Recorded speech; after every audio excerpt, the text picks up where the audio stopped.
మధ్యలో ఉన్న సహోదరులు ఆంజనేయులు గారు యొక్క ప్రార్థనతోటి యొక్క కార్యక్రమాన్ని ప్రారంభించుకుందాం. తలొంచినట్లయితే ప్రార్థన చేసుకుందాం.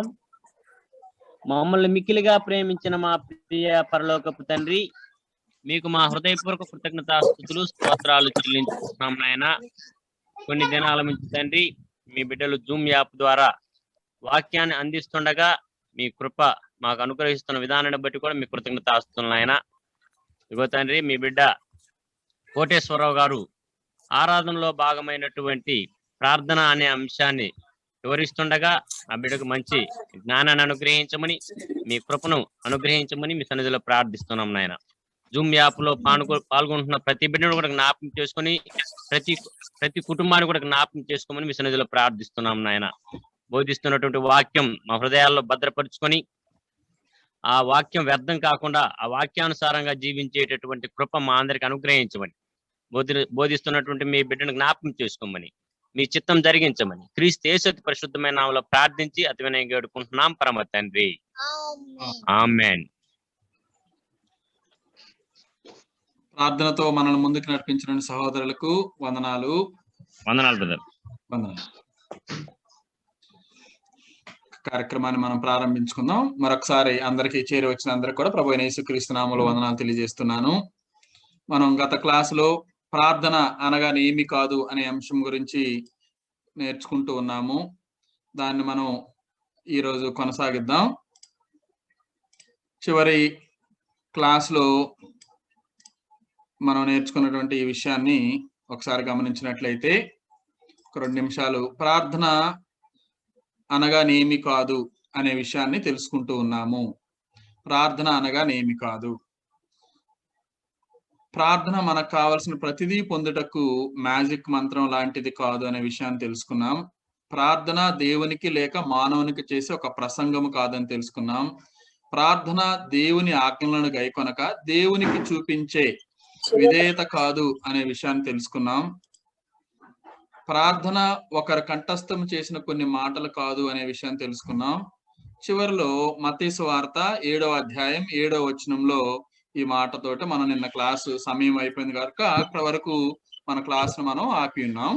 కొనసాగిద్దాం. అక్కడి నుంచి మత్తయి సువార్త 7:7లో చెప్పబడిన మాట, అడుగుడి మీకు ఇయ్యబడును, వెదకుడి మీకు దొరుకును, తట్టుడి మీకు తీయబడును, అడుగు ప్రతి వాడును పొందును, వెదకు వారికి దొరుకును, తట్టు వానికి తీయబడును అని ఇక్కడ రాయబడి ఉన్నది.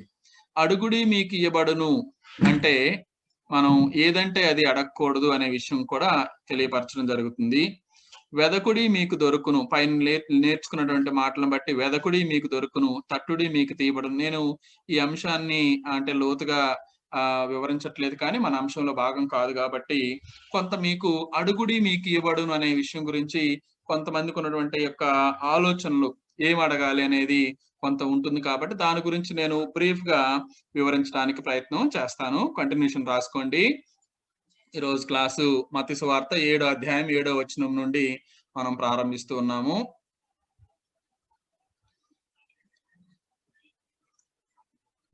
సో మత్తయి సువార్త 7వ అధ్యాయం 7వ వచనంలో చెప్పబడిన మాట, అడుగుడి మీకు ఇవ్వబడును. ఏమి అడగమన్నారంటే ఇక్కడ ప్రభు వారు లేదా దేవుడు క్రీస్తు ప్రభు ఏం అడగమన్నారంటే మంచి ఈవులను దేవుడు మంచి ఈవులను ఇస్తాడు అని తెలియపరుస్తూ ఉన్నాడు. ఇస్తాడని తెలియపరచడానికి చెప్పబడినటువంటిది ఈ మాట. దేవుడు ఈ మాట ఇక్కడ ఎందుకు చెప్పబడిందంటే దేవుడు మంచి ఈవులను ఇస్తాడు.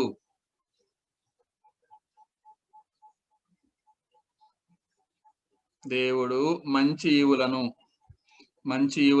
ఇస్తాడు, మంచి ఈవులను ఇస్తాడు అని చెప్పడానికి, అని తెలియజేయడానికి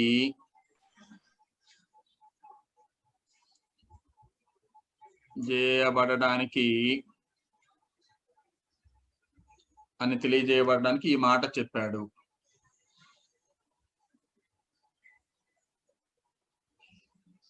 ఇక్కడ ఈ క్రీస్తు ప్రభు వారు ఈ మాట ఎందుకు చెప్పారంటే దేవుడు మంచి ఈవులను ఇస్తాడు అని తెలియజేయబడడానికి ఈ మాటను ఉపయోగించినట్లుగా మనం చూస్తాము.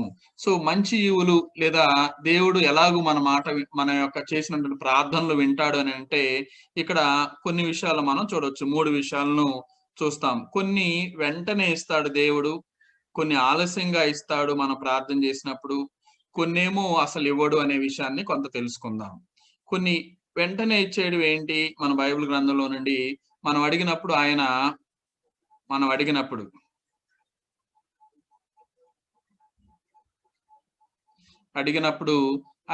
వెంటనే ఇస్తాడు అనడానికి కొన్ని మాటలు మనం ఇక్కడ చూద్దాం. వెంటనే ఇస్తాడు. రెండవది ఆలస్యముగా ఇస్తాడు. మూడవది ఇవ్వడు. ఈ 3 విషయాలు మనం కొంత నేర్చుకోవడానికి ప్రయత్నం చేద్దాం. వెంటనే ఇస్తాడు అని చెప్పడానికి ఇక్కడ ఉదాహరణగాని మనం గమనించినట్లయితే హిజ్కియా ఆయుష్ను అడిగాడు. ఆయుష్ను అడిగాడు, స్వస్థతను అడిగాడు. ఆయుష్ లేదా స్వస్థతను అడిగితే దేవుడు వెంటనే ఆయనకి ఇచ్చినట్లుగా మనం చూస్తూ ఉన్నాము. అలానే ఆయుష్ను అడిగినప్పుడు ఆయన స్వస్థపరిచాడు, వెంటనే స్వస్థపరిచాడు. అలానే ఇశ్రాయేలీలు ఆహారం కొరకు అడిగారు. ఇశ్రాయేలీలు ఆహారము నీరు ఇవి అడిగినప్పుడు దేవుడు వెంటనే వాటిని సమకూర్చినట్లు, వారు అడిగిన ప్రార్థనకు వెంటనే జవాబు ఇచ్చినట్లుగా మనం చూడగలుగుతూ ఉన్నాం. ఉదాహరణకు కొన్ని విషయాలు చెప్పాను. హిజ్కియా విషయంలో, అలానే ఇశ్రాయేలీల విషయంలో దేవుడు అడిగిన వెంటనే సహాయం చేసినట్లుగా మనం చూస్తూ ఉన్నాం. సరే, ఇక్కడ విషయాల్లో ఆలస్యంగా ఇస్తాడు అని చెప్పడానికి ఉదాహరణకు అబ్రహాంకి దేవుడు వాగ్దానం చేసిన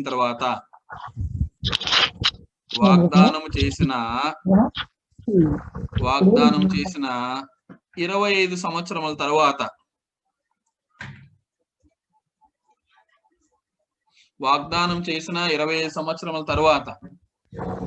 వారికి అనుగ్రహించినట్లుగా మనం చూడగలుగుతాం. వాగ్దానం చేసిన 20 సంవత్సరాలు అంటే అబ్రహాంకి 75 సంవత్సరములు ఉన్నప్పుడు దేవుడు వాగ్దానం చేశాడు. తర్వాత ఆయనకు ఆ విషయము లేదా కుమారుడు ఇస్సాకును అనుగ్రహించింది ఆయనకి 100వ సంవత్సరం ఉన్నప్పుడు దేవుడు అనుగ్రహించినట్లుగా మనం చూడగలుగుతాం. అంటే దేవుడు వాగ్దానం చేసిన 25 సంవత్సరాల తర్వాత ఇది అనుగ్రహింపబడింది. అప్పటి వరకు నిరీక్షింపబడి ఉన్నాడు అబ్రహాము. మనం కూడా అట్లుగా నిరీక్షింపబడి ఉండాలని మాదిరికరంగా మనం చూస్తా ఉన్నాం. ఇవ్వడు అని చెప్పడానికి ఇదంతా మనకు తెలిసింది, అబ్రహాముకు వాగ్దానం చేయటము. ఇవ్వడు అని చెప్పడానికి ఉదాహరణ మనం చూసుకుంటే, నువ్వు అడిగినా ఆయన ఇవ్వడు, ఆయన చిత్తం అయితే ఆయన ఇస్తాడు అని చెప్పడానికి ఉదాహరణ ఇక్కడ ఏంటంటే పౌలు చూద్దాం. అపోస్తుడైన పౌలు, ఆయన ముమ్మార్లు దేవునికి ప్రార్థన చేస్తాడు. నా శరీరంలో ఉన్నటువంటి ఆ ముళ్ళును లేదా బలహీనతలను తీసివేయమని ఆయన అనేక పర్యాయములు, ముమ్మారంటే అనేక పర్యాయములు ఆయన వేడుకుంటే దేవుని దగ్గర నుంచి వచ్చిన సమాధానము నా కృప నీకు చాలును అనే విషయాన్ని దేవుడు అక్కడ తెలియపరచడం ద్వారా ఆయన పౌలు ఆ ముళ్ళు, శరీరంలో ఆ ముళ్ళుతో ఆయన దేవుని యొక్క సువార్తను లేదంటే ఆయన రాజ్యవ్యాప్తిలో ఆయన పాలు పొందినట్లుగా మనం చూడగలుగుతూ ఉన్నాం. పౌలు 2వ కొరింథీ 12వ అధ్యాయము 7వ వచనంలో ఇది మాదిరికరం. మనకు పౌలుకి చేసినటువంటి ఈ పని మాదిరికరం. దేవుడు ఇవ్వచ్చు, ఇవ్వకపోవచ్చు. ఇవ్వకపోయినప్పుడు మనం సనుక్కోకుండా ఆయన లాగానే, పౌలు లాగానే మనం కూడా ఏమన్నానంటే నీ కృప నాకు చాలును అనే విధంగా మనం ఉండాలనే విషయాన్ని ఇక్కడ తెలియపరచడం జరిగింది. కనుక ఇక్కడ మంచి ఈవులను యాక్చువల్ గా దేవుడు ఏమిస్తాడు అని అంటే, ఇక్కడ మనం చూసుకుంటే ఏమిస్తాడని యాక్చువల్గా ఈ మాట అసలు అర్థం ఏంటంటే, అడుగుడి మీకు ఇవ్వబడనంటే దేవుడు ఏమడగమంటున్నాడంటే పరిశుద్ధాత్మని అడగండి, మీ ఆత్మీయ జీవితాలకు పరిశుద్ధాత్ముడు అవసరము, ఆయన అడిగితే మీకు నేను ఇస్తాను అని తెలియపరచడం ఇక్కడ ప్రాముఖ్యమైనటువంటి విషయం అయి ఉన్నది. కనుక మనం ఏమి అడగాలి అంటే, మనకు అన్ని ఆయన సమస్తమును సమకూరుస్తూ ఉన్నాడు, మనల్ని రక్షిస్తా ఉన్నాడు, కాపాడుతా ఉన్నాడు. ఏమి అడగాలని అంటే పరిశుద్ధాత్ముడిని అడగాలనే విషయాన్ని ఇక్కడ మనం చూస్తా ఉన్నాం. ఎందుకంటే అవే మనకు అవసరమైనవి, మిగతా అవసరం లేదు. ఎందుకంటే ఈ రోజుల్లో మనం చూస్తా ఉన్నాం, చాలా మంది దేవుని చిత్తానుసారంగా అడగకుండా వేరే వేరే కమాండ్ చేస్తూ ఉంటారు. ఎలా కమాండ్ చేస్తారంటే, in the name of Jesus Christ I'm commanding you అంటారు. స్టేజ్ల మీద కమాండ్ చేస్తా ఉంటారు, కిందికి రా, దిగిరా, ముట్టు, స్వస్థపరచు అని అంటుంటారు. అలాంటి మాటలు కమాండ్ చేయటం, దేవుణ్ణి కమాండ్ చేయటం తగదు. ఈ అపోస్తులైనా ప్రవక్తలైన ఇంకెవరు చేసినా కానీ దేవుని పేరట అడిగి దేవునికి మహిమకరంగా ఆ పనులు చేశారే తప్ప దేవుని ఎక్కడ కమాండింగ్ చేయలేదు. స్వస్థతలు కానీ ఇవన్నీ చేసేటప్పుడు కూడా బై ఏ రిక్వెస్టింగ్ మేనర్ వాళ్ళు అడిగినట్లుగా మనం చూడగలుగుతా ఉన్నాం. కాబట్టి దేవుని చిత్తానుసారంగా అడిగే రోజులు చాలా తక్కువ అయిపోయినాయి. ఇప్పుడు మన మనసులో ఉన్నాయి అడుగుతా ఉన్నామే తప్ప, దేవా నీ చిత్తం అయితే ఇది జరిగించు, ఒకవేళ జరిగించకపోయినా గాని పౌలు వలె నీ కృప నాకు చాలును అనే స్వభావం క్రైస్తవులకు మృదువైన స్వభావం ఉన్న ఎడల మనం నిత్యరాజ్యంలోనికి ప్రవేశించగలుగుతాం. సనుగుకోకూడదు, ఆయన్ను ఇంకా చెప్పాలంటే బెదిరించకూడదు. చేస్తావా చేయవా అన్నట్లుగా మనం చేయకూడదు. ఆయన దేవుడు, ఆయన ఆకాశంలో ఉన్నాడు, మనం భూమి మీద ఉన్నాం. అది ఆలోచించుకుంటూ ఆయన అడగాల్సిన అవసరం ఎంతైనా ఉన్నదనే విషయాన్ని మనం తెలుసుకోగలుగుతాం. దేన్ని అడగాలి అనే విషయాన్ని మనం ఇక్కడ చూస్తే, అడుగుడి మీకు ఇవ్వబడును అన్నప్పుడు దేన్ని అడగాలి అని అంటే ఆయన లూకాసు వార్తలు తెలియపరిచాడు. దేనిని అడగాలి అని అంటే, దేనిని అడగాలి అంటే ఈ మాటను కూడా మనం చూద్దాం. దేనిని అడగాలి? లూకాసు వార్త 11వ అధ్యాయము 13వ వచనం. లూకాసు వార్త 11వ అధ్యాయము 13వ వచనం. లూకాసు వార్త 11వ అధ్యాయము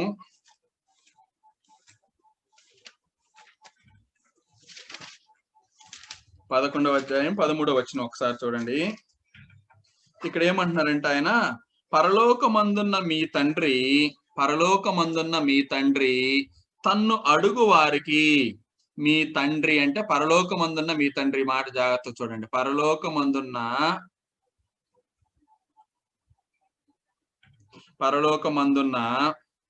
మీ తండ్రి, మన తండ్రి, మన ఆత్మీయ తండ్రి తన్ను అడుగు వారికి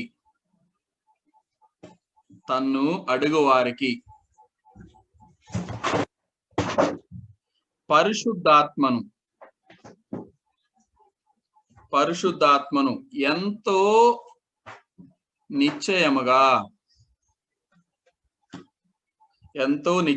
అనుగ్రహించును. నేను ఈ మాటే చాలా ప్రాముఖ్యం ఇక్కడ. పరలోకమందున్న మీ తండ్రి తన్ను అడుగు వారికి పరిశుద్ధాత్మను ఎంతో నిశ్చయముగా అనుగ్రహించును. ఏం అడగాలంటే మనం క్రైస్తవులంగా పరిశుద్ధాత్మను అడగాలి. ఏంటి పరిశుద్ధాత్మ చేసే పని మనకు తెలుసు. ఆయన మనల్ని గైడ్ చేస్తాడు, మన క్రైస్తవ జీవితాన్ని ఎలా లీడ్ చేయాలో తెలియపరుస్తారు. తర్వాత ఆయన మన పక్షమున ఉండి సాక్ష్యం ఇస్తాడు. అలానే ఆయన మన ఆత్మకు సంచకరువుగా ఉంటారు. అలానే ఎప్పుడైతే క్రైస్తవులు లేదా ఎప్పుడైతే దేవుని బిడ్డలు బాప్తిసం పొందుతారో వారు పరిశుద్ధాత్మని వరాన్ని పొందుతారు. అలాగనే పరిశుద్ధాత్మలోనికి లేదా పరిశుద్ధతలోనికి మనల్ని నడిపిస్తాడు. ఈ ఆత్మీయ జీవితాన్ని కొనసాగించడానికి పరిశుద్ధాత్మను అడగండి అనే విషయాన్ని అక్కడ దేవుడు తెలియపరచడం జరుగుతుంది. కాబట్టి మనం అడిగేది దేవుని చిత్తానుసారంగా అడగాలి. మనం ఈ లోకంలో జీవించుతున్నప్పుడు మన క్రైస్తవ జీవితాన్ని, ఆత్మీయ జీవితాన్ని కొనసాగించడానికి పరిశుద్ధాత్మని అడగమని దేవుని యొక్క ఉద్దేశమై ఉన్నట్లుగా మనం తెలుసుకోగలుగుతాం. అడుగుడి మీకు ఇయ్యబడును, వెదకుడి మీకు దొరుకును. ఆశపడినప్పుడు దేవుడు తృప్తి పరుస్తాడు. అది కూడా ఆయన చిత్తానుసారమైనవి. మనం అడిగినప్పుడు మంచి ఈవులను ఆయన ఇస్తాడు అని చెప్పడానికి ఈ ఒక్క మాటను ఈడ చెప్పడం జరిగిందని మనం అర్థం చేసుకోగలుగుతాం. కాబట్టి ఇస్తాడు, మనం అడిగినప్పుడు అంటానికి వెంటనే కొన్ని ఇస్తాడు, అది ఆయన చిత్తము. ఆలస్యంగా ఇస్తాడు, అది కూడా ఆయన చిత్తమే. ఇవ్వడు, అది కూడా ఆయన చిత్తమే. తండ్రి నీ చిత్తమును జరిగించమని వేడుకొనటమే మానవులమైన మన పని అయి ఉన్నదనేది మనం అర్థం చేసుకోగలుగుతాము. కనుక ప్రియమైన వారులారా, మనం అడిగేటప్పుడు ఇదిగోండి పరిశుద్ధాత్ముణ్ణి అడిగినప్పుడు మన ఆత్మీయ జీవితానికి ఎంతో అవసరం కాబట్టి ఆయన నడిపింపులో మనం కొనసాగుతాము. ఆయన మనకు ఎప్పుడు కూడా తోడై ఉండి మనం పరిశుద్ధతతో నడిపించడానికి ఆయన మన హృదయాలకు తోడై ఉంటాడు. కాబట్టి అలాంటి విషయాలు మనం అడగాలనే విషయం కూడా ఇక్కడ బైబిల్ గ్రంథం నుండి మనం నేర్చుకుంటూ ఉన్నాము. ఆత్మ సంబంధమైన జీవితానికి పరిశుద్ధాత్మ అవసరం కాబట్టి అట్టివి మనం అడగాలనేది దేవుని యొక్క ఉద్దేశమైనది. సో నిన్న మనం క్లాస్ లో డి పాయింట్ వరకు నేర్చుకున్నామండి. ఈ పాయింట్ ఈ రోజు కొనసాగిద్దాం. ఇది కంటిన్యూషన్. డి పాయింట్ లో ఈ పాయింట్ చూసినట్లయితే ఇక్కడ ఈ ప్రార్థన వైద్యమునకు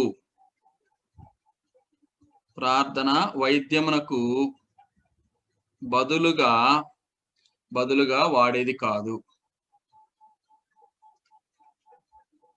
ప్రార్థన వైద్యమునకు బదులుగా వాడేది కాదు. వైద్యానికి బదులుగా ప్రార్థన చేస్తే సరిపోతుందిలే అని మనల్ని మోసపరిచే వాళ్ళు చాలా మంది ఈ లోకంలో, గొర్రె తోలు కప్పుకున్న తోడేళ్లు ఈ లోకంలో ఉన్నారు. గొర్రె చర్మము కప్పుకున్నటువంటి తోడేళ్లు ఈ లోకంలో ఉన్నారు. దేవుని యొక్క శక్తి గాని ఆయన యొక్క గొప్పతనం గాని తెలియకుండా క్రైస్తవులను మోసపరచడానికి చాలా మంది ఈరోజు చాలా మంది ముందుకుంటున్నట్లుగా మనం చూస్తూ ఉన్నాం. నిజానికి ఇటు వాక్యం ఏం చెప్తుందో కొంత మనం తెలుసుకోవడానికి ప్రయత్నం చేద్దాం. ఇక్కడ చూసినట్లయితే కొన్ని విషయాలను మనం గమనిద్దాం. 1వ తిమోతి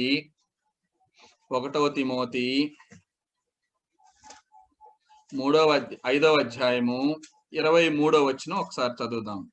వైద్యానికి బదులుగా ప్రార్థన వాడచ్చా వాడకూడదా అనే విషయాన్ని కొంత తెలుసుకోవడానికి ప్రయత్నం చేద్దాం. 1వ తిమోతి 5వ అధ్యాయము 23వ వచనం. ఒకేసారి 2-3 వచనాలు చూపిస్తానండి. 1వ తిమోతి 5వ అధ్యాయం 23వ వచనము. యాకోబు పత్రిక 5వ అధ్యాయము 14-15 వచనాలు కూడా. ఇక్కడ చూడండి, 2 వచనాలు చూపిస్తా ఉన్నాను.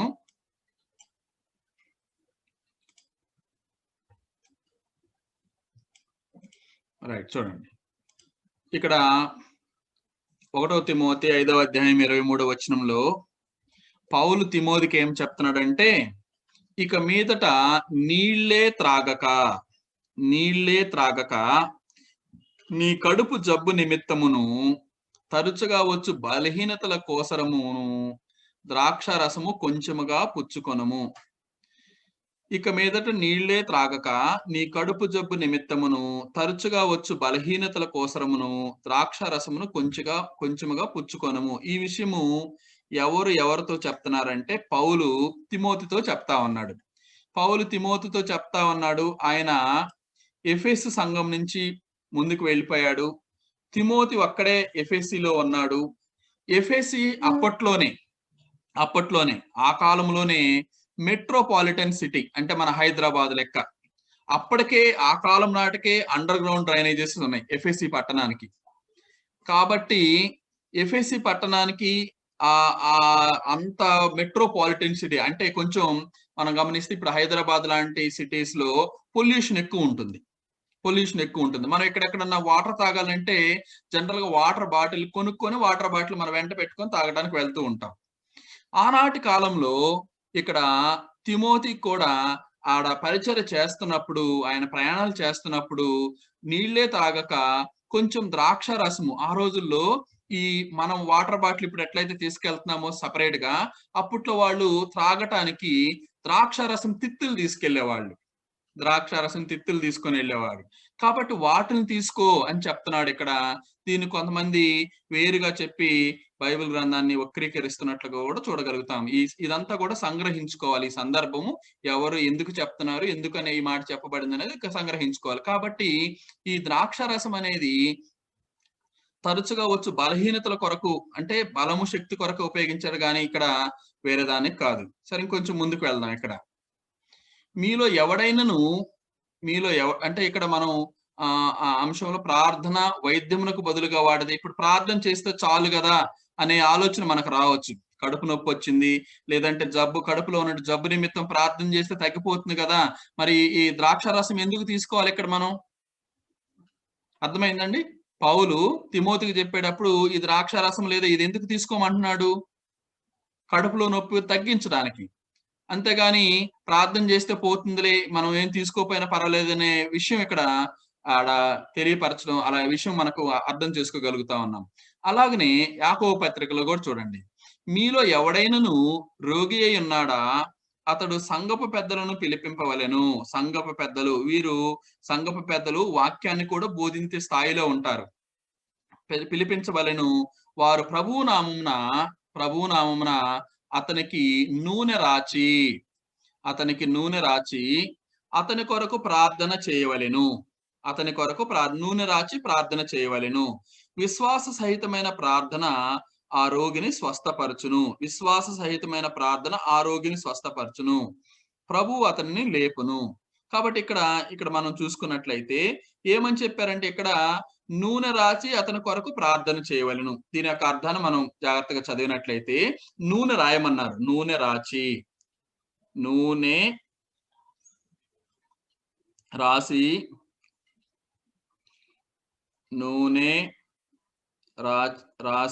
ప్లస్ ప్రార్థన చేయవలెను. రెండు ఉన్నాయి ఇక్కడ. నూనె ఒక్కటే రాయమనలేదు, ప్రార్థన చేయవలెను. నూనె రాసి ప్రార్థన చేయవలెను. ఈ నూనె ఏంటంటే ఇప్పట్లాగా మనం అనుకునే ఏదో నూనె కాదు, మనం అనుకున్నట్లు నూనె కాదు. ఇదేంటంటే ఆయిల్. ఈ ఆయిల్ ఏంటంటే మెడిసిన్. అప్పట్లో మెడిసిన్ ఆయిల్, మెడిసిన్. ఈ మెడిసిన్ రాయమంటున్నారు.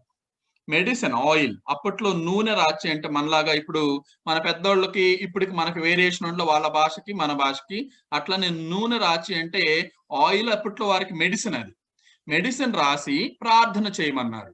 నూనె రాసి ప్రార్థన చేయమన్నారు. ఉదాహరణకు జ్వరం వచ్చింది అనుకోండి, ఎవరికన్నా జ్వరం వస్తే ఏం చేయాలి? టాబ్లెట్ వేయాలి ప్లస్ ప్రేయర్ చేయాలి, ప్రార్థన చేయాలి. అంతేకాని ప్రేయర్ ఒక్కటే చేయమని చెప్పట్లేదు, కొబ్బరి నూనె ఒక్కటే రాసుకోమని చెప్పట్లేదు. ఈ మాటను కొంతమంది వక్రీకరించి ఈ రోజుల్లో మనం చూస్తా ఉన్నాం. ప్రేయర్ ఆయిల్ అని, అదని, ఇదని చాలా రకాలుగా కర్చీఫ్ తో అది పెట్టుకుంటే చాలు మీకు స్వస్థతలు వచ్చేస్తాయి అనే విషయాన్ని చాలా మంది జరిగించు దేవుని యొక్క ఆజ్ఞలను మీరుతున్నట్లుగా మనం అర్థం చేసుకోవాలి. ప్రియమైన సహోదరులారా, ఈ లేఖనాలు ఆ విధంగా ఉన్నాయో లేదో మనం పరిశీలించుకోవాలి. ఎవరన్నా బోధించిన, నేను బోధించినా, ఇంకెవరు బోధించినా కానీ మనం అందరం చదువుకున్న వారం కాబట్టి, జ్ఞానం ఉంది కాబట్టి, అర్థం చేసుకోగలుగుతాం కాబట్టి, ఎవరు చెప్పినా బైబిల్లో ఆ విధంగా ఉందా లేదా అని చెప్పి అర్థం చేసుకొని దాని ప్రకారంగా మనం అందరం కూడా ముందుకు నడవాలి. ఎవరో చెప్పారనే విషయం కానే కాదు. కాబట్టి ఇక్కడ నూనె రాచి అతని కొరకు ప్రార్థన చేయవాలంటే నూనె రాసిన తర్వాత ప్లస్ ప్రార్థన చేయవలెను. ఈ రెండు పనులు చేయాలి. ఈ రెండు పనులు మనం చేయాలి. కొంతమంది స్వస్థతా వరములు అంటారు, కొంతమంది ఏదేదో చెప్తా ఉంటారు, కానీ నిజానికి అది కానే కాదు. ఎందుకంటే నిన్న కూడా ఒక ప్రశ్న వచ్చింది, దాని నిమిత్తం కూడా కొంత మీకు ఇక్కడి నుంచి వివరణ ఇవ్వడానికి ప్రయత్నం చేస్తాను. కాబట్టి నూనె రాసిన తర్వాత ప్రార్థన చేయవలెను. విశ్వాస సహితమైన ప్రార్థన రోగిని స్వస్థపరచును అని అప్పుడు ఆనాటి కాలంలో చెప్పడం జరిగింది. ఎవరికంటే అప్పుడు రాయబడినటువంటి గ్రంథము లేదు, రాయబడినటువంటి వాక్యము లేదు. కాబట్టి దేవుడు తన మహిమను చూపించడానికి ఈ విధంగా వాడుకున్నట్లుగా కూడా మనం, ఈ విధంగా ఆయన స్వస్థతలు అనుగ్రహించినట్లు కూడా మనం అర్థం చేసుకోగలుగుతాం. నిజానికి ఈ విషయాన్ని కొంచెం మనం డీటెయిల్ గా నేర్చుకుంటే ఇంకా కొంత మనం ఆదికాండం 1వ అధ్యాయం 1వ వచనం నుండి కొంత ఆలోచిస్తే, దేవుడు ఈ ఆది యందు భూమి ఆకాశములను సృజించును అని రాశాడు. ఆయన పగలు రాత్రి పలికితే ఆయన మాట ద్వారా అవన్నీ కూడా అద్భుతముగా ఏమేమి జరిగినాయి అంటే, అప్పట్లో దేవుడు చేసినటువంటి అద్భుత కార్యములు, భూమి మీద కార్యములన్నీ, భూమి మీద జరిగినవన్నీ కూడా మనం చూస్తే కార్యములన్నీ కూడా అద్భుతములే. ఏమేమి అద్భుతములు జరిగినాయి అంటే, అప్పుడు ఈ భూమి ఆకాశం ఏమి లేవు, శూన్యము. అద్భుతంతో ఆయన దేవుడు భూమిని చేశాడు, ఆకాశమును చేశాడు. జస్ట్ ఆయన మాట చెప్పడంతో ఇవన్నీ కూడా కలిగినాయి. అద్భుతం. వెలుగు కమ్మని చెప్తే వెలుగైనాయి. సూర్యుడు కావాలంటే సూర్యుడు వచ్చాడు. చంద్రుడు ఆ విధంగానే ఉన్నాడు. జంతువులు ఆ విధంగానే వచ్చినాయి. తర్వాత వృక్షాలు, ప్రతిదీ కూడా మనం గమనించినట్లయితే దేవుడు అద్భుతంతో ఈ కార్యాలన్నీ చేశాడు. భూమి, ఆకాశము, వెలుగు, చీకటి, ఇలాంటి ఎక్సెట్రా ఎక్సెట్రా ఎక్సెట్రా. చివరికి మానవుడు కూడా ఆయన అద్భుతంగా తయారు చేశాడు. అద్భుతములు ప్రారంభంలో జరిగినాయి. ఇవన్నీ ఎప్పుడంటే స్టార్టింగ్. ఇవన్నీ కూడా అద్భుతములు. ఎప్పుడు జరిగినాయి అంటే ఇవన్నీ కూడా ప్రారంభంలో ఆయన ప్రారంభంలో చేశాడు. మళ్ళీ చేస్తా ఏం లేడు. ఫర్ ఎగ్జాంపుల్ మనం మొక్కలను చూసామప్పుడు ఆయన మొక్కల కమ్మని పలికినప్పుడు మొక్కలన్నీ వచ్చేసినాయి. మళ్ళీ మొక్కలు కావాలంటే ప్రతిసారి ఆయన పలుకుతా ఉన్నాడా? మొక్కల కమ్మని పలకట్లేదు కదా. విత్తనాలు వస్తున్నాయి, ఆ విత్తనాల నుండి అభివృద్ధి కొనసాగుతూ ఉంది, కంటిన్యూషన్ ప్రాసెస్ జరుగుతూ ఉంది. సూర్యుడు కమ్మని చెప్పాడు, ఆ సూర్యుడు ఇప్పుడు కొనసాగుతూనే ఉన్నాడు. ఒక్కసారి అద్భుతం చేశాడు ఆయన, పదే అద్భుతములు చేయట్లేదు. జంతువులు కూడా అంతే. జంతువులు భూమి మీద ప్రాకునని చెప్పినప్పుడు, భూమి మీద ఉద్భవించనని చెప్పినప్పుడు అవి ఆ విధంగా జన్మించినాయి, ఆ విధంగా భూమిని స్వతంత్రించుకున్నాయి, భూమి పైన ఉన్నాయి. అంతేగాని ప్రతిసారి దేవుడు జంతువులు ప్రతిసారి జన్మించడానికి ఆయన జంతువులు కావాలని ఆయన పలకలేదు. ప్రారంభంలో మాత్రమే అద్భుతములు ఆయన చేసినట్లుగా మనం చూస్తూ ఉన్నాం. బిగినింగ్ కొరకు మాత్రమే అద్భుతం, ప్రారంభం. ఈ ప్రారంభంలోనే అద్భుతాలు చేసినట్లు కంటిన్యూషన్ అంతా కూడా న్యాచురల్ వే. కంటిన్యూషన్ ఎలా ఉందంటే న్యాచురల్ వే. కంటిన్యూషన్ అంతా కూడా న్యాచురల్ వేనని దేవుడు చెప్పిన విధంగానే అవి కంటిన్యూ అవుతున్నట్లుగా మనం చూడగలుగుతాం. Natural way. ఇంకా సాధారణంగా సాధారణ ప్రక్రియ అయిపోయింది. అదంతా కూడా మళ్ళీ చేయాల్సిన పని లేకుండా పోయింది. సాధారణ ప్రక్రియ. ఉదాహరణకి, ఎందుకంటే ఈ రోజులు అద్భుతాలు లేవు అని చెప్పడానికి ఇవి మీకు చూపిస్తా ఉన్నాను. దేవుడు స్టార్టింగ్ లో అద్భుతాలు చేశాడు, అవి కొనసాగుతూ ఉన్నాయి. సాధారణంగా అవన్నీ కూడా వాటి పనిని అవి కొనసాగిస్తున్నట్లుగా మనం చూడగలుగుతూ ఉన్నాం. సో ఆ రోజుల్లో కూడా మనం గమనించినట్లయితే దేవుడు మానవుని చేయటం ఒక అద్భుతం. మట్టితోటి ఆదాముని చేయటం ఒక అద్భుతం.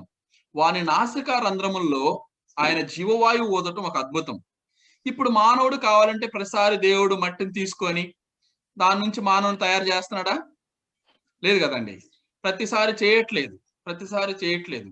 అలాగనే ఆ మొదటి పురుషుడిలో నుంచి, శరీరంలో నుంచి ఒక ప్రక్కటెముకను తీసుకొని స్త్రీని చేశాడు. ఇంకా స్త్రీలు కావాలంటే ప్రతిసారి మగవాళ్ళ పక్కటెముకలను విరిచి స్త్రీలను చేయట్లేదు కదా దేవుడు. కాబట్టి వారి నుండి ఒక ప్రక్రియను, కొనసాగింపును దేవుడు తన ఉద్దేశంలో ఉంది. కాబట్టి మళ్ళీ చేయాల్సిన అవసరం లేకుండా పోయింది. కాబట్టి అక్కడ ఆ స్త్రీ పురుషుల నుంచి దేవుడు ఏం కోరుకున్నాడంటే పునరుత్పత్తి. నేను మళ్ళీ చేయకుండా వారి నుంచే పునరుత్పత్తి ఉండేలాగా దేవుని యొక్క సంకల్పంలో ఉండింది. అంతేగాని ప్రతిసారి అద్భుతాలు చేయలేదు దేవుడు. ప్రారంభంలో మాత్రమే అద్భుతాలు చేసినట్లుగా మనం చూడగలుగుతాం. సరే, ఇక్కడ మనం చూస్తే నాడు నేడు అనే విషయాలు మనం కొన్ని గమనిస్తే, పాతవి, నాడు నేడు, ఇప్పుడు జరిగేవి. నాడేముందంటే వాక్యం లేదు. దేవుడు లేదంటే క్రొత్త నిబంధనలు అద్భుతాలు చేసే నాటికి వాక్యం లేదు. నాడు వాక్యం లేదు. ఇంకా బయల్పాటు ఉంది. వాక్యం లేదు కాబట్టి బయల్పాటు ఉంది, ప్రేరణ ఉంది, అద్భుతాలు ఉన్నాయి. నాకు కొంచెం తెలుగు నేను ఎక్కువ రాయను కాబట్టి కొంచెం అర్థం చేసుకుని దయతోటి తప్పులు ఏమైనా ఉంటే క్షమించండి. అద్భుతాలు ఉన్నాయి. ఇవన్నీ అప్పట్లో వాక్యం లేదు, తర్వాత బయల్పాటు ఉన్నది, తర్వాత ప్రేరణ ఉన్నది, అద్భుతాలు ఉన్నాయి. మరి నేడు వ్రాయబడిన వాక్యం ఉంది. వ్రాయబడిన వాక్యము ఉంది. వ్రాయబడిన వాక్యం ఇవన్నీ ప్రారంభంలో, ఇందాక మనం చూసినట్లు ప్రారంభంలో దేవుడు అద్భుతాలు చేసి ఆ యొక్క ప్రారంభాన్ని ఇచ్చాడు. అలాగే క్రొత్త నిబంధన కాలంలో కూడా దేవుడు విశ్వసించిన వారి నిమిత్తము ప్రారంభంలో కొన్ని అద్భుతాలు చేశాడు. పరిశుద్ధాత్మ ప్రేరణ కలుగజేశాడు. కొందరికి బయలుపాటును కలుగజేశాడు. ఎందుకంటే అప్పటికి వాక్యం లేదు కాబట్టి. ఇప్పుడు రాయబడిన వాక్యం ఉంది కాబట్టి ఈ అవసరం లేదు. ఈ అవసరం అంతా కూడా బయలుపాటు, లేదంటే కళలు, తర్వాత ఇంకోటి రావటం, నాకు దేవుడు ప్రత్యక్షమయ్యి ఈ విధంగా చెప్పాడు అని చెప్పటము, ఇవన్నీ కూడా ఇప్పుడు మనం చూడగలుగుతా ఉన్నాం. కాబట్టి ఎందుకంటే రాయబడిన వాక్యం ఉంది, వాక్యం చదువుకొని దాని ప్రకారంగా ఇప్పుడు మనం చేయాలనేది దేవుని యొక్క ఉద్దేశము. అంతేకాని ప్రతిసారి ఏదన్నా నువ్వు విశ్వసించాలి అని అంటే దేవుడు కల్లోకి వచ్చి నువ్వు నన్ను నమ్ముకో, నేను నీ కొరకు ఏదైనా చేస్తాను అని దేవుడు ఏనాడు కూడా ఎవరితోటి కూడా మాట్లాడు. ఎందుకంటే దేవుని యొక్క శక్తి, ఆయన తేజస్సు మనం గ్రహించలేము, మనము ఆ తేజస్సులో నిలవలేము. ముట్టు ప్రభువా, ఇప్పుడే చెప్తున్నాను నేను, ఇదిగో ఆ వ్యక్తిని ముట్టు, అతను స్వస్థపరచు అని కొంతమంది ప్రార్థన చేస్తారు. ఇక దేవుడు ముట్టుకుంటే ఏమవుతుంది అనేది బైబిల్ గ్రంథం చాలా తేటతెల్లంగా చెప్తుంది. ఎన్నడను ఎప్పుడును ఏ మానవుడు ఆయనను చూడలేదు, కనీసం ఆయన స్వరము కూడా వినలేదనే విషయము బైబిల్ గ్రంథంలో రాయబడి ఉన్నది. క్రీస్తు ప్రభువారే చెప్పాడు. ఆయన శక్తి ఎంత ఉంటుందంటే మానవుడు తట్టుకోలేడు. తన కన్నులతో, భౌతిక నేత్రాలతో, లేదంటే చూడలేడు దేవుని యొక్క తేజస్సును. ఆయన అనంత దూరంలో ఆయన మాత్రమే వసించు ప్రదేశంలో ఉన్నాడు. కాబట్టి ఆయన శక్తిని తెలుసుకోకుండా కొన్నిసార్లు కొంతమంది వ్యక్తులు చేసేది, లేదంటే మాట్లాడే విధానంతోటి దేవుణ్ణి తక్కువ చేస్తున్నందుకు కొంత బాధగా కూడా ఉంది. ఎందుకంటే దేవుని శక్తి ఏంటో తెలిసినప్పుడే మనం ఆయన పట్ల మన గౌరవం పెరుగుతుంది, భయం వస్తుంది. ఇంత గొప్ప దేవుడు నాకున్నాడే అని చెప్పి మనం అడిగేటప్పుడు మోస్ట్ రెస్పెక్టబుల్ గా అడుగుతాం. ముట్టని కమాండింగ్ చేయం. తర్వాత ఇంకొకటి నేను కమాండ్ చేస్తాను, ఇప్పుడే అతను స్వస్థపరచు అని దేవుణ్ణి మనము కమాండింగ్ గా మాట్లాడేది ఉండదు. కాబట్టి వ్రాయబడిన వాక్యం ఉంది కాబట్టి ఇప్పుడు అద్భుతాలు లేవు, కళలు లేవు. వాక్యం చదువుకొని ప్రార్థన చేసుకుంటే దేవుని చిత్తమైతే మనకు అనుగ్రహిస్తాడు. లేదు నీకు కొంచెం ఆలస్యంగా ఇవ్వాలనుకుంటే ఆయన ఆలస్యంగా ఇస్తాడు. లేదు ఆయన ఉద్దేశంలో అసలు మనకి ఇవ్వటం ఆయనకు ఉద్దేశంలో లేదు అంటే ఎప్పటికీ ఇవ్వడు. అంతేకాని అద్భుతాలు, కళలు ఇవన్నీ కూడా ప్రారంభంలోనే ఉన్నాయి. సంఘ ప్రారంభంలో రాయబడిన వాక్యము లేనప్పుడు మాత్రమే దేవుడు తనను విశ్వసించడానికి కొన్ని కార్యాలు చేశాడు. ఇప్పుడైతే మన అందరికి కూడా రాయబడిన వాక్యం ఉంది, బైబుల్ ఉంది. ప్రపంచ వ్యాప్తంగా ప్రతి ఒక్కరూ ఆయన్ని తెలుసుకుంటున్నారు. దాని ప్రకారంగా నడుచుకున్నట్లయితే ఆయన చిత్తమైతే మనకు అనుగ్రహించగలడు అనే విషయాన్ని మీ అందరికి తెలియపరుస్తూ ఉన్నాను. కాబట్టి మనము ఆ వైద్యానికి బదులుగా ఈ ప్రార్థన చేయటం అనేది కరెక్ట్ కాదు, వాడేది కాదు. ఎందుకంటే మనం మందు రాసుకోవాలి, టాబ్లెట్ వేసుకోవాలి, ప్రార్థన చేయాలి.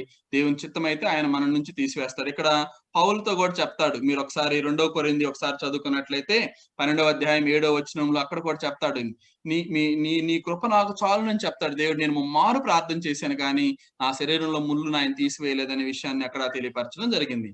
కనుక ప్రియమైన వారలారా, ఇది ఈ పాయింట్ మనం నేర్చుకునేది ప్రార్థన వైద్యంకు బదులుగా వాడేది కాదు. నెక్స్ట్ ఎఫ్ పాయింట్ రాసుకోండి. ఎఫ్ పాయింట్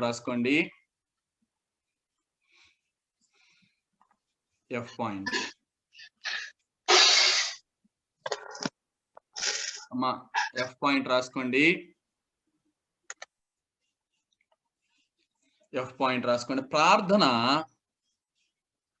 ప్రార్థన తపస్సు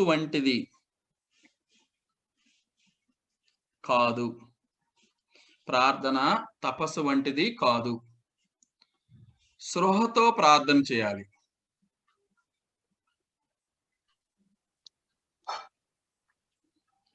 ప్రార్థన తపస్సు వంటిది కాదు,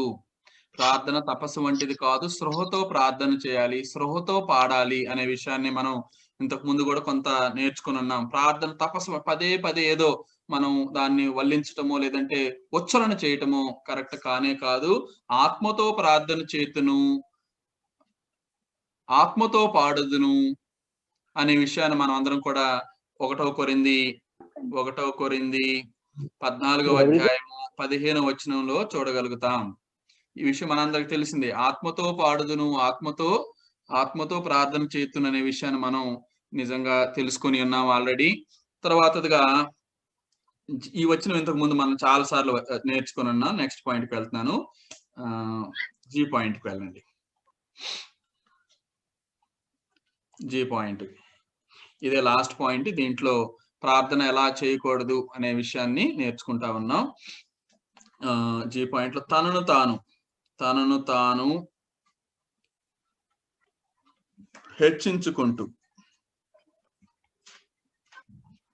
తాను హెచ్చించుకుంటూ ప్రార్థన చేయకూడదు.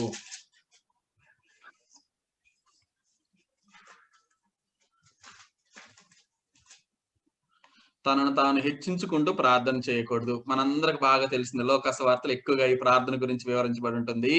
తనను తాను హెచ్చించుకుంటూ ప్రార్థన చేయకూడదు.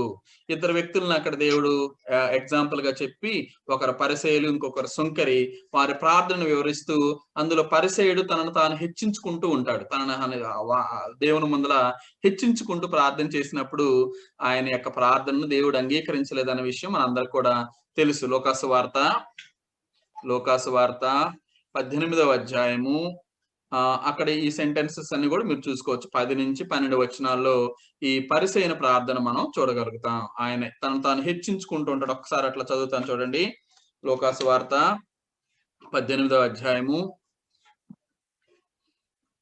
10వ వచనము. ప్రార్థన చేయుటకై ఇద్దరు మనుషులు దేవాలయంకు వెళ్ళిరి. వారిలో ఒకడు పరిసయ్యుడు, ఒకడు సుంకరి. పరిసయ్యుడు నిలవబడి, దేవా, నేను చోరులను, అన్యాయస్తులను, వ్యభిచారులను, ఇతర మనుషుల వలనైనను ఈ సుంకర వలనైనను ఉండనందుకు నీకు కృతజ్ఞతాస్తుతులు చెల్లించుచున్నాను. వారమునకు 2 మారులు ఉపవాసము చేయుచు నా సంపాదన అంతటిలో 10వ వంతు చెల్లించుచున్నానని తనలో తాను ప్రార్థించుచుండెను. తనలో తాను ప్రార్థించుకున్నా గానీ క్రీస్తు ప్రభు వారికి తెలిసింది. కాబట్టి ఇట్టి ప్రార్థన, పరిసయ్యుడి ప్రార్థన మనం చూసాం. తనను తాను హెచ్చించుకుంటూ ఉన్నాడు. నేను ఇలా హెచ్చించుకుంటూ ప్రార్థన చేస్తే కరెక్ట్ కాదు. దేవుని దగ్గర మనం దీనులమై ఆయన శరణొచ్చి, ఎందుకంటే ఆయన కృప, ఆయన ఔన్నత్యము ఎంతో గొప్పది. మనం ఏ పాటి వారమి? అబ్రహాం అంటాడు, నేను ఒక దుమ్ము ధూళి అని అంటాడు. అంత ఆస్తి, అంత ఇది ఉన్న అబ్రహాము ఏమంటే నేను ఒక దుమ్ముతో సమానం అని అంటాడు కదండి. కాబట్టి మనల్ని మనం గుర్తెరిగి దేవుణ్ణి హెచ్చించాలి తప్ప మనల్ని మనం హెచ్చించకూడదని చెప్పడానికి ఇక్కడ కొన్ని మాటలు మనం చూస్తూ ఉన్నాము. కనుక ప్రియమైన వారులారా, మనం ప్రార్థించేటప్పుడు కూడా ఏ విధంగా చేయకూడదు అనే విషయాన్ని మనం కొన్ని పాయింట్స్ ఇక్కడ నేర్చుకున్నాం. జీ పాయింట్స్ వరకు. ప్రార్థన అనగా నేమి కాదు అనే విషయాన్ని మనం తెలుసుకున్నాం. ఇప్పుడు ఏ పాయింట్ అయిపోయింది. బి పాయింట్, ప్రార్థన అనగానేమి. బి పాయింట్, ప్రార్థన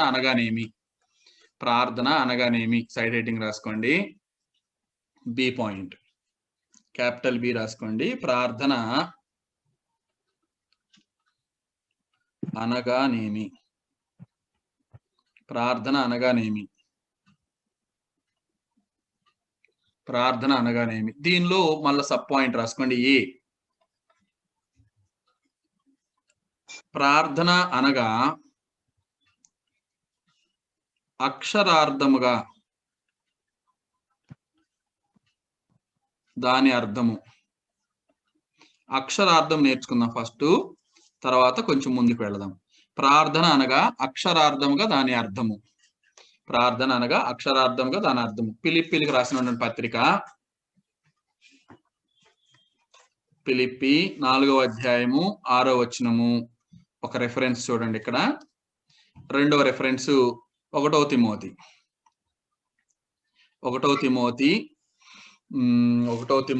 2వ అధ్యాయం 1-2 వచనాలు. ఈ 2 రెఫరెన్స్లను బట్టి ప్రార్థన అనగా దాని యొక్క అర్థాన్ని మనం తెలుసుకోవడానికి ప్రయత్నం చేద్దాం. అక్షరార్థం. ప్రార్థన అనగా దాని యొక్క అక్షరార్థాన్ని తెలుసుకోవడానికి ప్రయత్నం చేద్దాం. చూడండి, ఇక్కడ ఫిలిప్పీ 4వ అధ్యాయం 6వ వచనం, అలానే 1వ తిమోతి 2వ అధ్యాయం 1-2 వచనాల్లో ప్రార్థన అనగా అక్షరార్థంగా దాని అర్థము. దేనిని గూర్చి చింతపడకుడు గాని ప్రతి విషయములోనూ ప్రార్థన విజ్ఞాపముల చేత కృతజ్ఞతాపూర్వకముగా మీ విన్నపములు దేవునికి తెలియచేయుడి. దేని గురించి చింతపడకుడు గాని.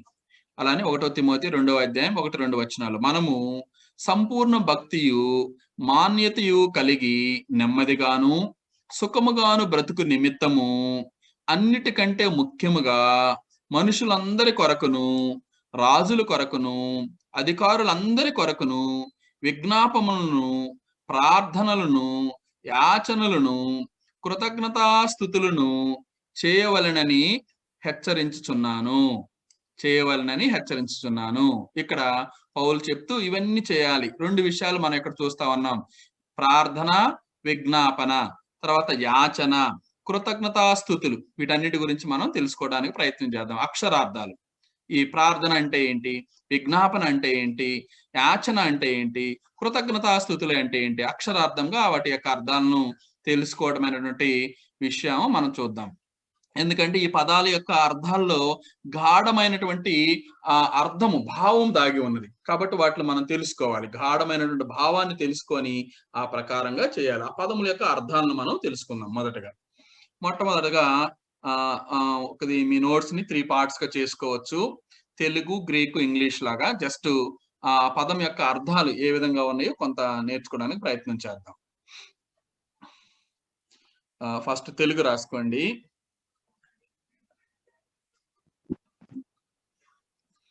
తెలుగు, తర్వాత గ్రీకు, ఇంగ్లీష్.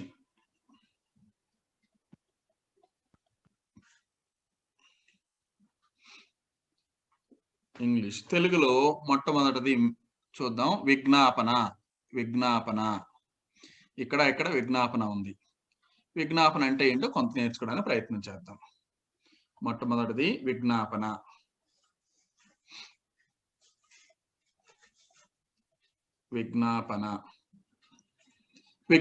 తెలుగులో విజ్ఞాపన అని రాయబడింది. గ్రీకులో దీన్ని డీసిస్ అని వాడారు. డీసిస్, DEESIS, డీసిస్. ఇంగ్లీష్ లో సప్లికేషన్ అని వాడారు. సప్లికేషన్. వీటని అర్థాలన్నీ మళ్ళీ మీకు నేను వివరిస్తాను. రెండవ మాట విజ్ఞాపన, గ్రీక్ బైబిల్లో డీసిస్ అని వాడారు, సప్లికేషన్.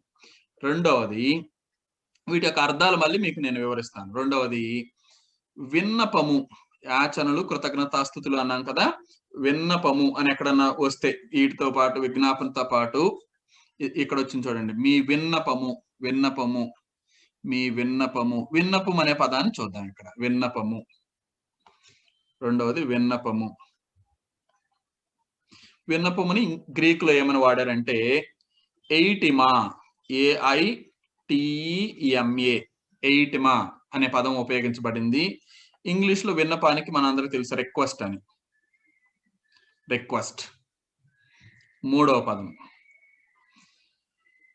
ప్రార్థనలు అని వ్రాయబడింది. ప్రార్థన. విజ్ఞాపన పక్కనే ప్రార్థన అని ఉంది. ఈ విషయాన్ని మనం చూద్దాం. ప్రార్థన. ఇక్కడ కూడా ప్రార్థన అని ఉంది. ప్రార్థన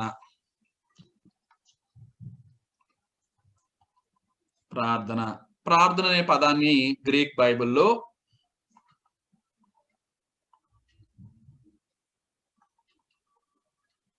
ప్రోస్కీ అని వాడారు. PROSEUCHE, ప్రోస్కీ అని వాడారు. ఇంగ్లీష్ లో మనందరికి తెలిసింది ప్రార్థన అంటే ప్రేయర్. ప్రార్థన అంటే ప్రేయర్. నాలుగవ పదం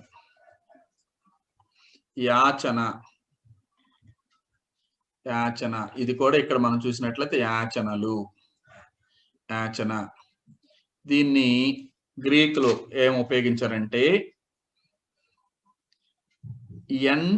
EN రాసుకోండి.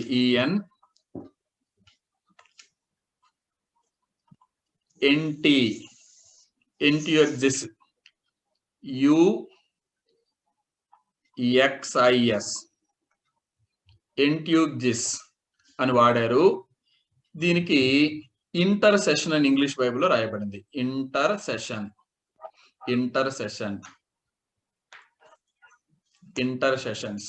ఐదవది కృతజ్ఞతాస్తుతులు.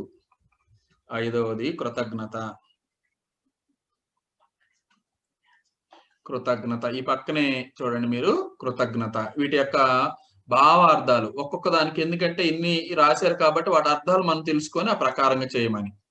కృతజ్ఞత, కృతజ్ఞత అనే దానికి గ్రీక్ బైబిల్లో వారు వాడిన పదము. ఇవి కొంచెం ప్రొనౌన్స్ చేయడానికి మనకు కష్టంగా ఉంటుంది కానీ బట్ తెలుసుకోవాలి. EUCHARISTA,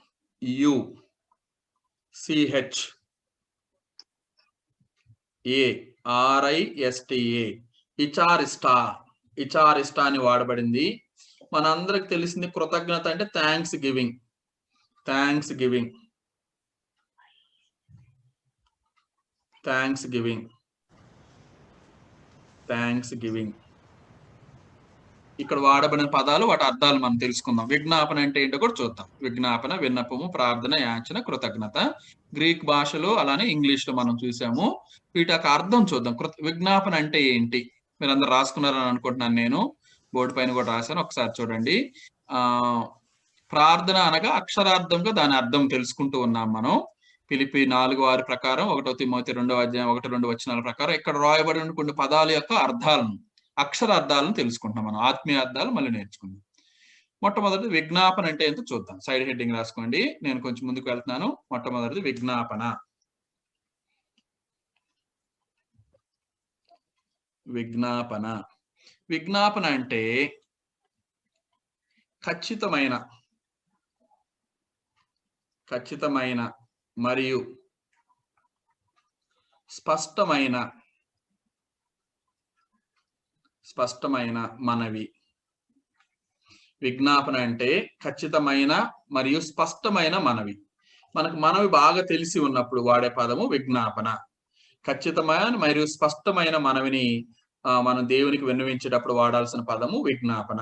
సో రెఫరెన్స్ 1 తిమోతి 2:2 వచనం. ఇందాక మనం చూసాం. 1 తిమోతి 2:2 రాజుల కొరకును అధికారులందరి కొరకును విజ్ఞాపనలు, ప్రార్థనలు, యాచనలు, కృతజ్ఞతాస్తుతులు చేయవలెనని హెచ్చరించుచున్నాను. అంటే మనకు మనందరికి లేదా మనుషులందరికీ ఒక స్పష్టమైన, ఖచ్చితంగా ఎవరి కొరకు చేయాలి, ఎందుకు చేయాలి, స్పష్టంగా తెలిసిన వాటి గురించి మనం చేయాల్సి వచ్చినప్పుడు విజ్ఞాపన అనే పదాన్ని ఉపయోగించాలి.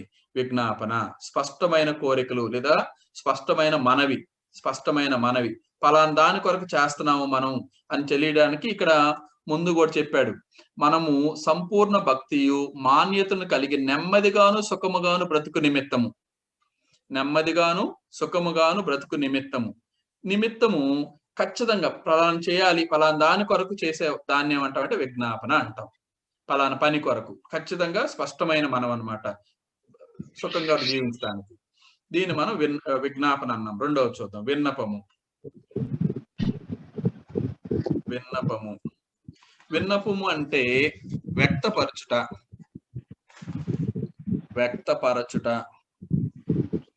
అవసరము లేదా అవసరత. వ్యక్తపరచుట అవసరత లేక కోరుకున్నది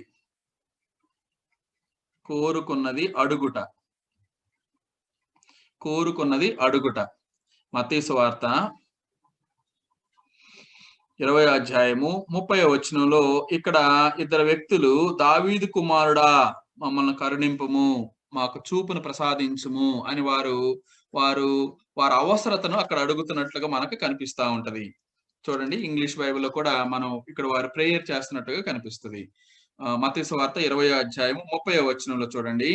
ఇదిగో త్రోవ పక్కన కూర్చున్న ఇద్దరు గ్రుడ్డివారు యేసు ఆ మార్గమున వెళ్ళుచున్నాడని విని, ప్రభువా దావీదు కుమారుడా మమ్ము కరుణింపమని కేకలు వేసిరి.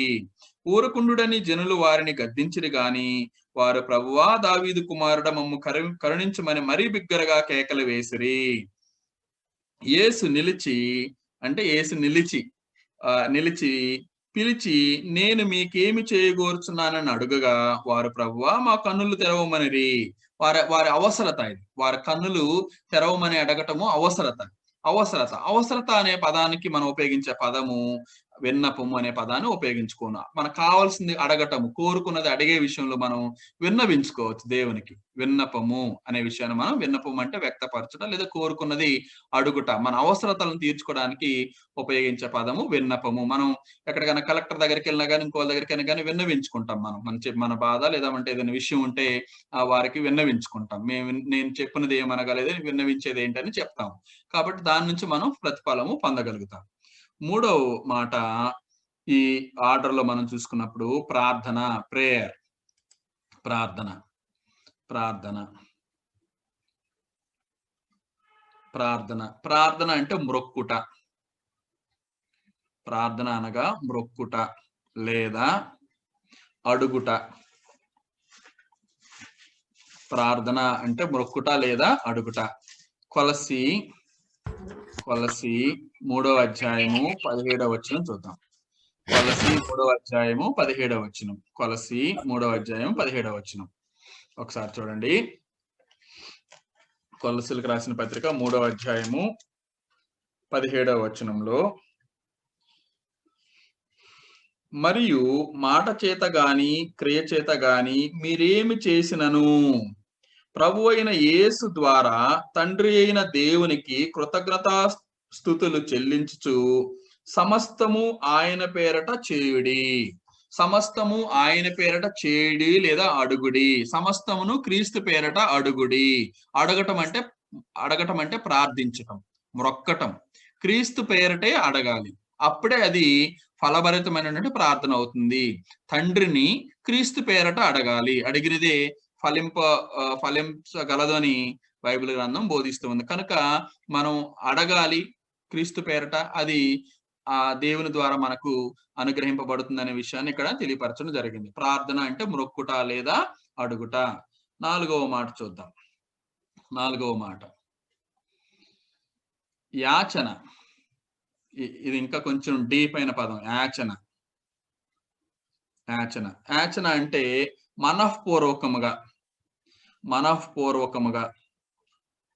మనఃపూర్వకమైన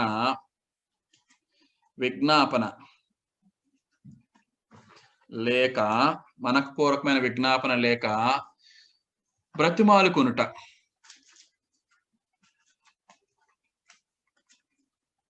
మనఃపూర్వకమైన విజ్ఞాపన లేదా బ్రతిమాలుకొనుట. 1వ సమూయేలు 1వ అధ్యాయము కొన్ని వచనాలు అక్కడ మనం చదువుకుంటే, ఈమె దేవుణ్ణి బ్రతిమాలుకుంటుంది.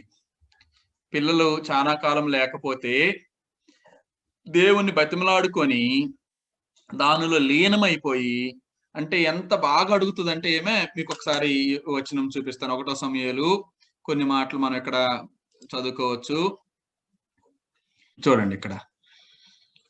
వారు షిలోహులో అన్నపానములను పుచ్చుకొని తర్వాత హన్నా లేచి యాజకుడైన ఏలీ మందిర స్తంభము దగ్గర ఆసనము మీద కూర్చుని ఉండగా బహు దుఃఖాక్రాంతురాలై వచ్చి యెహోవా సన్నిధిని ప్రార్థన చేయుచు బహుగా ఏడ్చుచు, సైన్యములకు అధిపతియగు యెహోవా, నీ సేవకురాలునైన నాకు కలిగి ఉన్న శ్రమను చూచి నీ సేవకురాలునైన నన్ను మరొక జ్ఞాపకము చేసుకొని నీ సేవకురాలునైన నాకు మగపిల్లను దయచేసిన ఎడల వాని తల మీద క్షౌరపు కత్తి ఎన్నటికి రానియక వాడు బ్రతుకు దినములన్నిటిను నేను వానిని యెహోవాకు నీకు అప్పగింతునని మొక్కుబడి చేసుకొనెను. ఆమె యెహోవా సన్నిధిని ప్రార్థన చేయుచుండగా ఏలీ ఆమె నోరు కనిపెట్టుచుండెను. ఏలయనగా హన్నా తన మనసులోనే చెప్పుకొనుచుండెను. ఆమె పెదవులు మాత్రము కదులుచుండి ఆమె స్వరము వినబడక ఉండెను గనుక ఏలి ఆమె మత్తురాలై ఉన్నదనుకొని, ఎంతవరకు నీవు మత్తురాలై ఇందువు, నీ ద్రాక్షారసమును నీ యొద్ద నుండి తీసివేయుమని చెప్పగా, అన్న అది కాదు నా ఏలినవాడా, నేను మనోదుఃఖము గలదానినై ఉన్నాను. నేను ద్రాక్షారసమునైనను మద్యపానమునైనను చేయలేదు గాని నా ఆత్మను యెహోవా సన్నిధిని కుమ్మరించుకొనుచున్నాను. ఈమె ప్రార్థన చేసేటప్పుడు ఏమి ప్రార్థన చేస్తుందంటే యాచిస్తా ఉంది, బ్రతిమాలుకుంటూ ఉంది. ఏం బ్రతిమాలుకుంటుంది? ఆమె హృదయంలో పెదాలైతే మాట్లాడుతా ఉన్నాయి, కానీ లోపల నుంచి స్వరం బయటికి రావటం లేదు. అక్కడ ఏలియా గమనించాడు. అంటే అంత మనఃపూర్వకమైనటువంటి బ్రతిమాలుకోవటం. నాకు మగపిల్లవాడిని దయచేయమని ఆమె ఇక్కడ ప్రార్థన చేసినట్లు మనం గమనించగలుగుతా ఉన్నాం. ఆ ప్రార్థన ద్వారా దేవుడు తర్వాత ఆమె గర్భఫలమును అనుగ్రహించి ఆయనకు సమూయేలు అని పేరు పెట్టినట్లు కూడా మనం చూడగలుగుతూ ఉన్నాం. కనుక యాచన అంటే మనఃపూర్వకంగా, అంటే అంత లీనమై, ఇక్కడ ఆమె ఎంత లీనమైందంటే దేవునితో తన ఆత్మతో ఆమె ప్రార్థన చేయడం ద్వారా, తద్వారా ఆమె బ్రతిమాలు కొనడం ద్వారా ఆమె ఫలము పొందినట్లుగా ఇక్కడ మనం తెలుసుకోగలుగుతూ ఉన్నాము. ఇంకా అదే విషయం, ఇంకా ఐదవ విషయం మనం చూసుకున్నట్లయితే కృతజ్ఞత. కృతజ్ఞత కృతజ్ఞత ఈ విషయాన్ని కూడా మనం కొంత నేర్చుకోవడానికి ప్రయత్నం చేద్దాం. ఐదవది కృతజ్ఞత అంటే ఏంటి? థ్యాంక్స్ గివింగ్ అంటాం కదా, కృతజ్ఞత.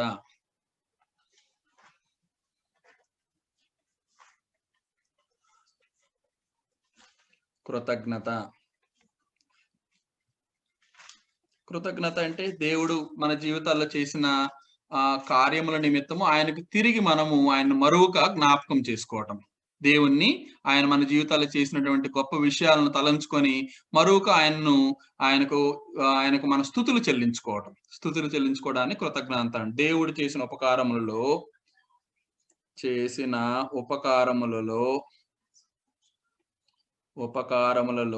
మరొక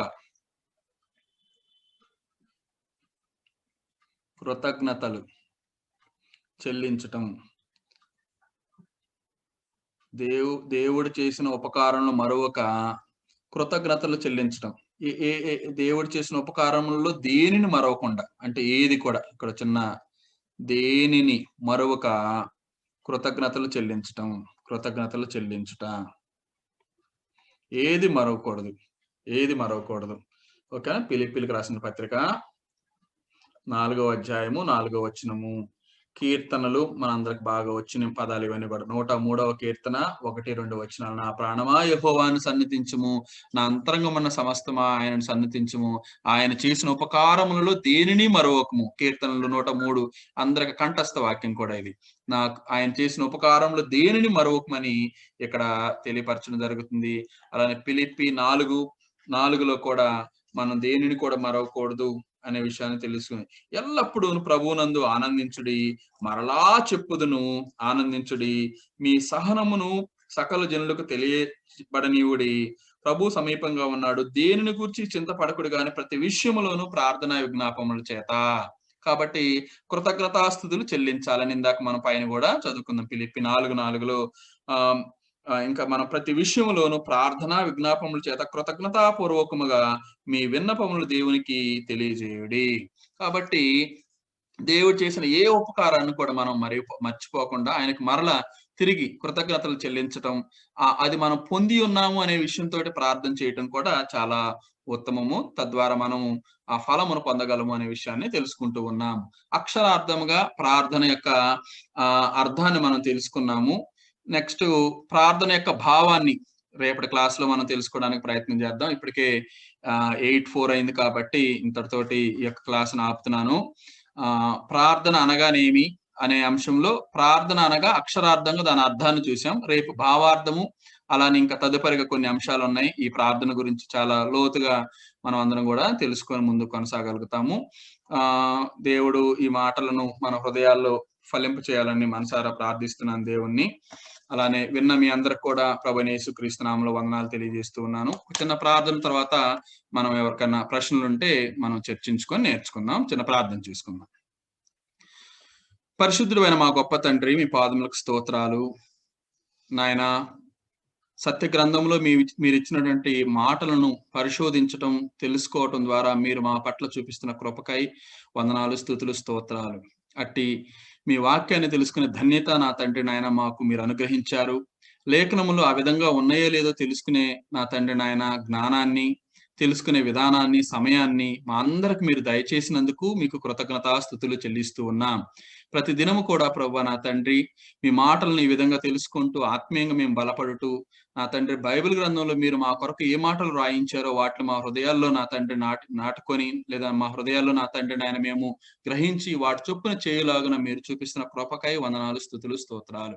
ఇదిగో తండ్రి నాయన అనేక దినాల నుండి మీరు మాకు తోడై మమ్మల్ని నడిపిస్తున్నందుకు కూడా వందనాలు, స్తుతులు, స్తోత్రాలు. అనేక మంది నా తండ్రి నాయన సహోదరులు ప్రభువా ఈ యొక్క జూమ్ యాప్ లో కనెక్ట్ అయ్యి ప్రభువా సత్యవాక్యాన్ని తెలుసుకొనడానికి మీరు ఇచ్చినటువంటి ప్రేరణకై వందనాలు, స్తుతులు, స్తోత్రాలు. నా తండ్రిని బిడ్డలు నేర్చుకుంటుండగా ప్రతి ఒక్కరిని నాయన మీరు దీవించి ఆశీర్వదించండి. వారు కలిగిన ఆసక్తిని బట్టి మీకు కృతజ్ఞతాస్తుతులు చెల్లిస్తూ ఉన్నాను తండ్రి నాయన. ప్రతి ఒక్కరం కూడా ఆత్మీయంగా ఎదుగుటకు నాయన నా తండ్రి నాయన మా విశ్వాసంలో మేము మృతులం కాకుండా ప్రభువా ఈ విధంగా ప్రభువా నాయన నా తండ్రిని మేమందరం కూడా కలిసి నా తండ్రి సత్యవాక్యాన్ని తెలుసుకొని తద్వారా మా విశ్వాసాన్ని పెంపొందించుటకు నాయన మీరు ఇచ్చినటువంటి యొక్క అవకాశాన్ని బట్టి వందనాలు, స్తుతులు, స్తోత్రాలు చెల్లించుకుంటూ ఉన్నాను.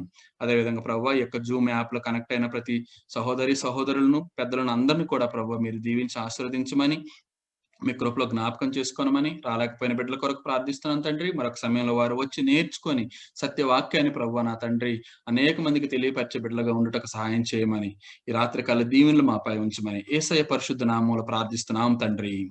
ఆమెన్. అందరికి వందనాలండి.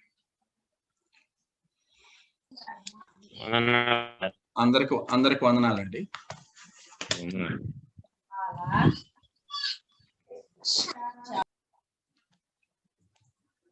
వివిధ ప్రాంతాల నుంచి మనం అందరం కూడా జూమ్ లో కనెక్ట్ అవ్వటం, వివిధ పరిచర్యల్లో ఉన్నా కానీ దేవుని వాక్యాన్ని తెలుసుకుంటూ ఉన్నాం. లేఖనములలో ఆ విధంగా ఉన్నాయో లేదో పరిశోధించి నిర్ణయం తీసుకునే అధికారం మీకే ఉంది. మీరు ఆ బైబిల్ గ్రంథంలో ఏ విధంగా ఉంది అనే విషయాన్ని, ఎందుకంటే ఇంతకు ముందంటే ఎవరో చెప్పాలి మనకి ఇప్పుడు అక్కర్లేదు. మనమే బైబిల్ గ్రంథం చదువుకోవటం ద్వారా మనం వాటి యొక్క విషయాలను అర్థం చేసుకొని తద్వారా దేవుడు ఏం చెప్పాడు, నేను ఎలా నడుచుకోవాలనే విషయాన్ని మనం అందరం కూడా గ్రహించి దాని ప్రకారంగా ముందుకు వెళ్ళొచ్చు.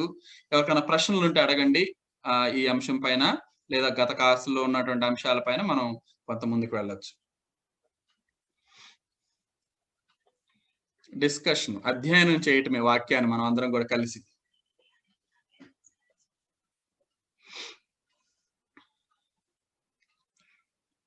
నవీన్ గారు అడుగుడి విన్నారా? స్టార్టింగ్ లో కొంచెం మీరు అన్మ్యూట్ చేసుకోండి. అన్మ్యూట్ చేసుకోండి. విన్నారా? విన్నానండి. ఓకే. ఏమైనా ప్రశ్న ఉంది దానిపైన? అడుగుడి అని దేన్ని అడగమన్నారనే విషయాన్ని పరిశుద్ధాత్మని అడగాలని చెప్పాం. ఏమైనా ప్రశ్న ఉంటే ఇంకా అడగచ్చు. మీరు క్లియర్ గా యాక్చువల్గా ఎక్స్ప్లెయిన్ చేస్తున్నారు. సో ఇంకా మిగతా దానికి కూడా వెయిట్ చేస్తున్నాను. ఎందుకంటే నా ప్రార్థన నేను ఎలా మలుచుకోవాలి అనేది మీరు ఇచ్చే పాయింట్స్ మీద అలా చేంజ్ చేసుకుంటున్నానండి. Thank you. దేవుడు కూడా అదే కోరుకుంటున్నాడు. మంచిదండి, దేవుడు కూడా అదే కోరుకుంటున్నాడు. ఆయనకి దగ్గరగా జీవించాలని మన అందరి విషయంలో ఆశపడతా ఉన్నాడు కాబట్టి మంచిదండి. దేవునికి వందనాలు. థ్యాంక్ యూ అండి. Thank you sir. వందనాలు సార్. అందరికి వందనాలు సార్. విజయభాస్కర్ సార్ వందనాలు sir. Prabhakar Mettupalayam sir. Voice రావట్లేదు సార్. విజయభాస్కర్ సార్ వాయిస్ రావట్లేదు. మీరు వాయిస్ రావట్లేదు సార్. సార్ నా మాట వినపడుతుంది సార్. కోటేశ్వర సార్ మీ మాట వినిపిస్తుంది. Okay sir. Thank you. Naveen sir వందనాలండి. Thank you. అదే సార్కి వందనాలు చెప్తే సార్కి వినపడట్లేదు. వాయిస్ సార్ అవుట్పుట్ రావట్లేదు. సార్కి వినిపిస్తున్నట్టుంది. ప్రభాకర్ గారు వినిపిస్తుందా? సార్ వినిపిస్తుంది సార్. వందనాలు. రఘుకుమార్ వందనాలు బ్రదర్.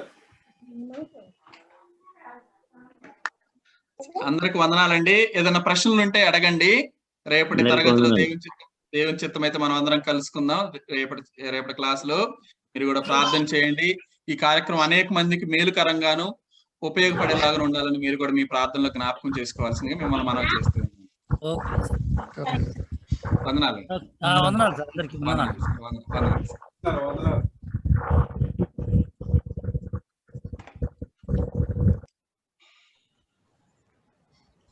ఐజక్ గారు ఏమైనా ప్రశ్నలు ఉన్నాయండి?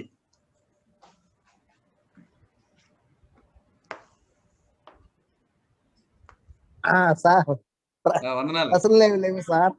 ఓకే. అందరికి వందనాలు. మా ప్రశ్నలన్నీ నవీన్ గారు అడుగుతున్నారు కదా. నవీన్ గారు వందనాలు సార్. వందనాలండి. మా ప్రశ్నలన్నీ నవీన్ గారు అడుగుతున్నారు కాబట్టి ఎలాంటి డౌట్ లేదు సార్. బాగా చెప్తున్నారు. Thank you.